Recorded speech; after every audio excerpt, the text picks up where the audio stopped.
Hello everybody and welcome to our first spoiler roundup video here for Core Set 2026, the new core set that's going to be coming out next year, which is going to replace the original core set. So revised core set is not going to be a thing anymore, and also the encounter sets are going to be different. So going forward, we're going to need to use this core set for the scenarios that are going to come in the box, which I think is kind of exciting because it's going to be nice to see some variety there. And thank you so much for the sub, Sean. Thank you so much for that. All right, so in this video, I'm going to go over the cards that were spoiled most recently, and I'm going to kind of just give some general thoughts on them. However, like I would like to do is I want to keep this, there's a lot of context to come with the rest of the expansion that comes here. So this is kind of just to keep you updated on if you haven't seen these cards, and we can kind of talk about them. I will give some context regarding how I feel they're going to be for Core Foundation, because this is going to be a lot of people's jumping on point into the game, and they can see how these cards function with that in mind. It's also very likely that Travis, Brent, and I are actually going to start playing with just the core set. We might go back to like starting with nothing and doing like a chapter 2 format, which we're kind of pretty excited about the possibility of that as a potential thing to explore for content in this game. All right, I'm going to go in the order that these were spoiled. First one we got here is Dorothy Simmons. She is a 3-cost Seeker ally. She takes up the ally slot. She's an asset that's from the ally and Miskatonic for the traits. She soaks for 1 and 1. You get +1 book, and as a reaction, after you successfully investigate by exactly 1 or 3, exhaust Dorothy Simmons, gain 1 resource. So if you are, I mean, she even has a reference in her flavor text to Dr. Christopher Milan, but if you are an old fan of Arkham, you will be aware that this is kind of just a bad Dr. Milan, right? This is Dr. Milan, but worse. And in my opinion, I wish that she wasn't. It's not that I wish that she was, like, stronger or that she was Dr. Milan. I just think it's a little bit less exciting and interesting to have a card that is just like a little bit like strictly worse than Dr. Milan. But I do think that she is going to be a very good card, right? Like I think she's going to be a very, very useful card to have in your collection. And I think that she's going to impact the table. She's going to impact the board. She's going to be good at what she does, and she's going to like make sure that you're going to win scenarios. And I understand that there is some.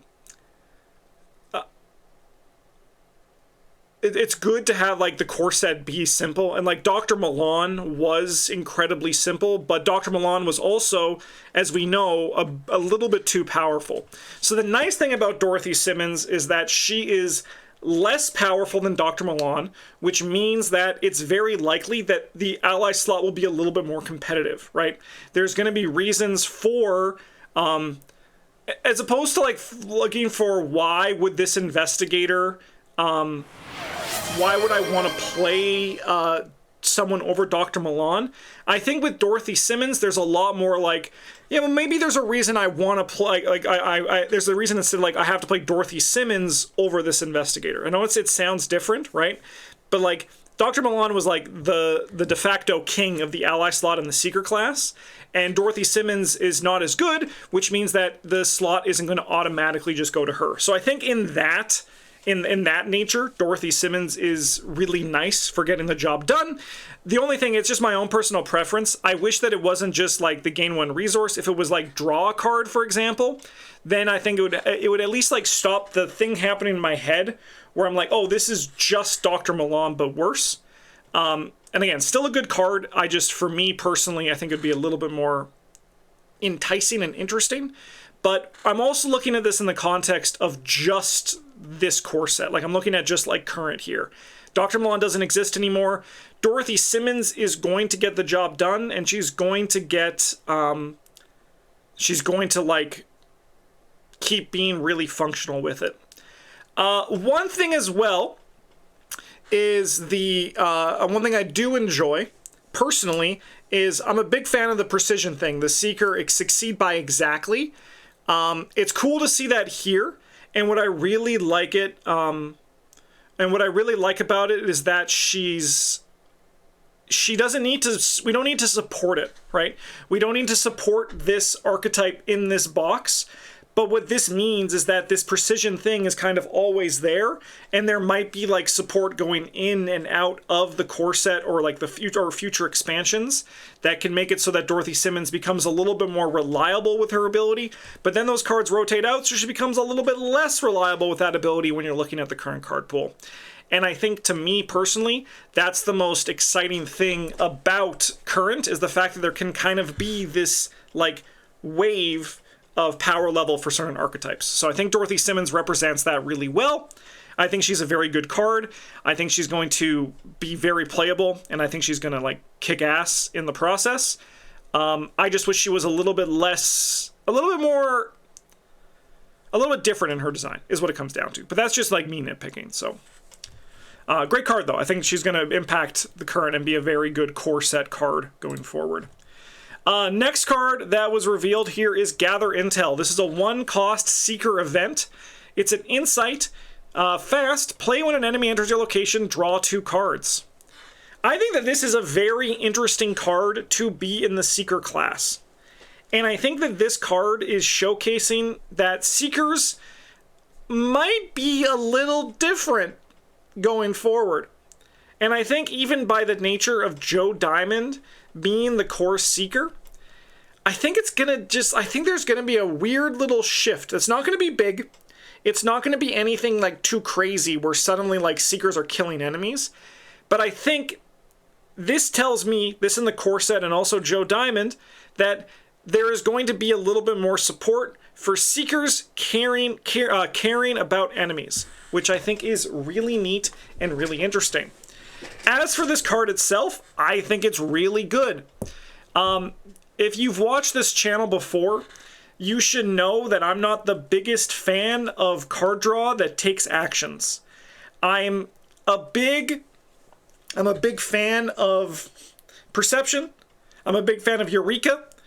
And this is that, right? You can just draw cards without having to spend actions. Yes, you have to spend a card from your hand, so you're really only drawing 1 card, but it's letting you get through your deck quicker, which means that you're going to be able to see the things that you want, and your deck becomes automatically, like, it becomes just more consistent. And I think this is a great tool to have. I think it's, compared to when I was just talking about, the Dorothy, that it's like a worse Dr. Milan. This is like going to probably replace the Preposterous Sketches, which I think was in the core set. There was a draw card in the core set, right? I don't even know. Maybe that was Dunnage where that came out. But I think this does a good job of being like a more interesting version of that, and I think this is a really nice upgrade here, and I think Seekers are going to love it. Because, yeah, so people in the chat were asking, if you draw an enemy, you will get to draw 2 cards. If someone at your location draws an enemy during the encounter phase, or if a hunter enemy moves to your location. But if you move to the enemy's location, it would not trigger. So it's when an enemy enters your location. So that's when they move in by hunter, or you draw during the Mythos phase. And yeah, because this is fast, and it doesn't specify when you can play it whenever it triggers, which would be when an enemy enters your location. I think this is a great card, though. I think it's very powerful. We can look at the card back. Wow.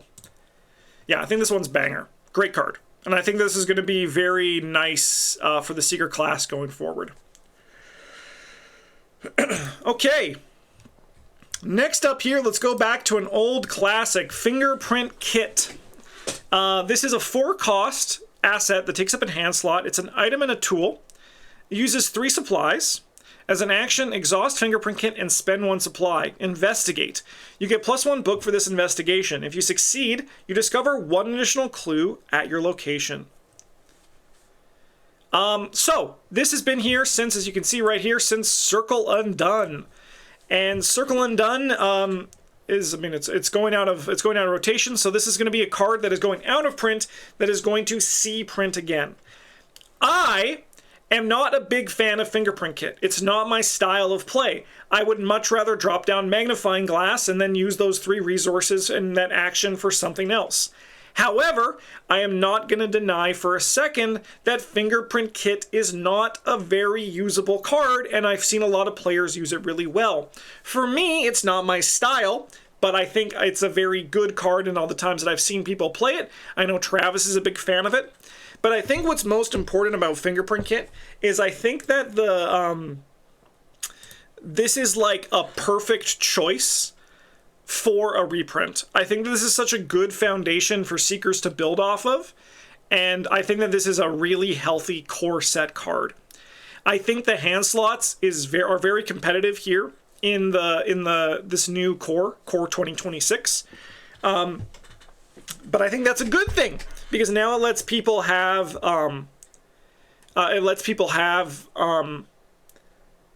some more choices when they build their decks, and then as it goes, you're going to kind of find the best hand slot for you. I think also, for example, it's more interesting than, like, say, for example, medical texts, which ultimately did nothing. And I think what I really enjoy seeing, at least for the Seeker cards so far, is that there's a reason why you'd run all these cards, and I think that is super exciting. Which is a lot better than the original core, which had a few duds. We can all agree on that. And it's likely this one over time might have a few duds, but right now it's looking really tight on the Seeker side at least. But yeah, this is a great one to add here. Not too much to say about the card, other than that I think it's good, but it's not my style of play. So I think that's good. All right, next up we got our first of the new basic weaknesses. And there is a chance that all of the basic weaknesses could be new here. There might be, like, it might follow the same reprint as the other ones, but I think this is a signpost here that expect a lot more new than old basic weaknesses in the core set. I could be wrong, it's just a signpost. I might be reading it upside down. The gold bug, item, relic, alchemy, cursed. So our mystic's going to be alchemy flavored, right? Is that the hunch? Anyways, accessory slot, revelation, put the gold bug into play in your threat area. It cannot leave play except by the action ability below. You get -1 health and -1 sanity as an action. Shuffle the gold bug into your deck. So one thing I really like about this card is it feels like it's specifically targeted at me. I'm a big fan of running very close to death and pressing my luck, and the gold bug is like, hey, I'm going to just kill you instead of letting you do that, right? And it turns out that doing that can lead to problems if the gold bug is in your deck, and I really enjoy that. One thing I also really like about this card is that it is actually incredibly mean.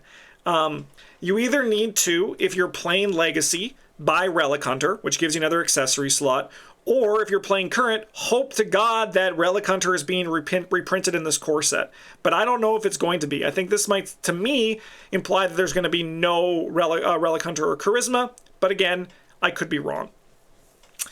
I've seen some people talk about how this card lacks counterplay, and I think that the idea of being able to counterplay your weaknesses is nice, but it shouldn't always be possible, right?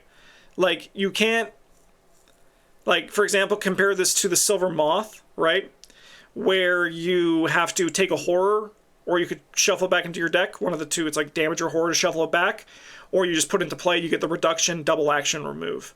This goes back into your deck, so you can be like, I'm going to spend an action now to lose a card draw later, right? Or you can just live with -1 health and -1 sanity. In my mind, that's enough counterplay. That's counterplay that you have. Basic weaknesses shouldn't always be solved. If you have high blood pressure, you're going to probably have high blood pressure forever. This is me coming to terms with the fact that I probably have high blood pressure. But it's one of those things that you can't beat it. You can manage it. So it's the same sort of thing here. And I think that I hope that in this expansion there is a high blood pressure basic weakness. That would actually be kind of hype. But it's the same sort of thing, right? Like, this is something that's stuck with you and you have to accept it and manage it the best that you can. And I think that's what makes very interesting basic weaknesses. And I think the gold bug is killer for that reason. It's mean. It's mean as hell. And I really like that. I have noticed, yeah, Holy Helicopter, the current design team likes the shuffle back in weaknesses, and I think that's a little bit exciting for basic weaknesses. All right, 2 more cards here. One of them is new and one of them is a reprint. The Mysterious Grimoire. This is a 3-cost, 2 experience item tome asset that takes up the hand slot. It uses 4 secrets and is a lightning bolt during your turn. Spend one or 2 secrets and exhaust Mysterious Grimoire. Search the top 3 cards of your deck or 6 cards instead if you spend 2 secrets of your deck for a card and draw it. If one or more weaknesses are among the searched cards, draw them as well, shuffle your deck. So yeah, this is kind of just, as people are saying in chat and people have been saying on the internet, Mr. Rook and Old Book of Lore. And I think that is really, I think it's nice. I think this is a good card to have here. I think it feels better at 2 experience. And I also feel like, unlike Old Book of Lore, I would play this card outside of Daisy. It kind of also follows the Scroll of Secrets style thing, right? Where if this was an action, as we also saw with the original taboo, or one of the taboos of Mr. Rook, he's still usable, but like not a lot less with the action. So I think that this is done really well. And I think that it has a lot of use cases. You could play, I might play it in Joe Diamond. I feel like this card is going to be more usable by our Mystic once we see them. Because again, this is actually some really nice card draw for Mystic, right? Generally, I'm going to use this for the search the top 3, unless I'm trying to fish out my weakness. And one thing to note, fishing out your weakness is actually like a good thing to do. Unless of course you have like the gold bug, which kind of counters this a little bit, but being able to draw your weakness when you want to may give you a reason to search the top 6. It's also super refillable, at least in Legacy. Though we'll have to see how fillable it is in Current. But for the time being, in Current, there is Enraptured 2, which will work really well for Mysterious Grimoire to put more secrets on it. I think this card is like banger. I think it's going to be really good. I think it's going to be played for a long time.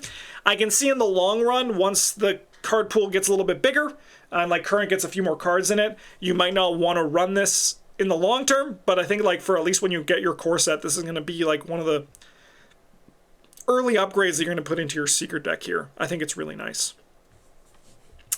I actually hope that we don't get Charisma and Relic Hunter, at least as neutral cards. Make multiple allies a Guardian thing and multiple relics a Seeker thing, or Trait Lock or something like that. I agree. I think that would actually be really nice.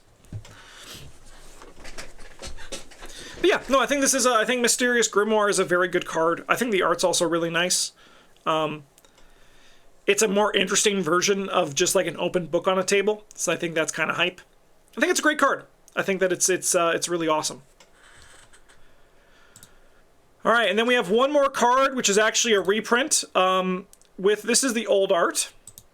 We don't have the new art here, but it's Studious, which also came out in the Circle Undone. 3 experience permanent. You begin each game with 1 additional card in your opening hand. This is one of my favorite upgrades, and I think it's a very powerful upgrade. I think it does a really good job of showcasing the Seeker class and how their ability should be consistency. And I think that's what makes Seekers so good, is their consistency. And having this here in the core set is a really good way of just ensuring that this lives here, right? That like this is the idea that Seekers are consistent in their opening hands, and having this forever in the core set, at least for all of Chapter 2. Who knows? Maybe in 10 years we'll be talking about Chapter 3. And I think that this is a really nice thing to have, and I'm gonna keep playing it. I play it all the time. Starting with 7 cards in your opening hand is crazy. It actually allows you to remove other ways of like other card draw and other effects like that, because you're likely going to find what you need looking at the top 14 non-weaknesses of your deck, right? And then it makes your deck be able to be tighter and do more powerful and fun things. So likewise, also going back to the Mysterious Grimoire, it's a really nice thing here where, to me at least, Seeker is losing the Pathfinder style of movement, as we see it's now going into Rogue, as it should be. I think Rogue should be #1 in movement, right? And then like this is like secondary or tertiary here. We see with local map, right, where you can move to that location. And I feel like what I would love is if Seeker became more focused on this card selection, and then it left Rogue, because I think Rogues are very powerful with their card selection to the point where it was like too powerful. And I think that if Rogues are now saving on movement, they should lose on card selection, is like my own personal thoughts on that. And I think that the Mysterious Grimoire and Studious are showcasing to me that maybe Seekers are going to become a little bit more consistent in that regard, like they were back in the day. But I think ultimately, if their payoffs are less powerful, it'll be less apparent that Seekers are just that damn good. I mean, Seekers are still good, but I think realistically every class is good, right? At this point now, every class, even Guardian, they're the best they're the best at killing people in the game, no matter what you say. They kill bosses like nobody else, right? But it's one of those things where I think that thing is that Seekers have kind of lost that. So it'd be nice to see them have more card selection while losing some of the raw card power that they used to have. And I think, at least in my opinion so far, the core set is showcasing that happens to be true. These are all my own analysis as well. I'm not saying this with any sort of like reality. These are just like my own thoughts on this, but that's kind of like the vibe I'm getting from analyzing these cards. And I think so far for the first half of Seeker Week, it's been really, really good. However, we are not done with Seeker Week. We have some more stuff coming. Let me actually just get them on this because this video is going to be out before the Seeker Week Part 2 begins. Preview schedule. So yeah, on this comes out on the 9th. If you're watching live on Twitch, it's the 7th. Arkham Horror Memes is going to have a spoiler on the 10th. Mythos Busters, a spoiler on the 11th. Drawn to the Flame is going to spoiler on the 12th. And then Fantasy Flight Games is going to have an article on the 13th. And my hunch is that we might see the front of Joe Diamond. That's been my hunch from the beginning when they revealed this Arkham Horror. I was like, it's going to be the bookend. We're going to get Joe's front on the back end of this, which I think would be really cool. So you should check out these. You should check out all these links. If you go to ancientevils.com, DareBK made an awesome thing where these are the links for it. You can go right to their homes to keep track, and you can also go and check out the people who have already spoiled, which I highly recommend you do as well.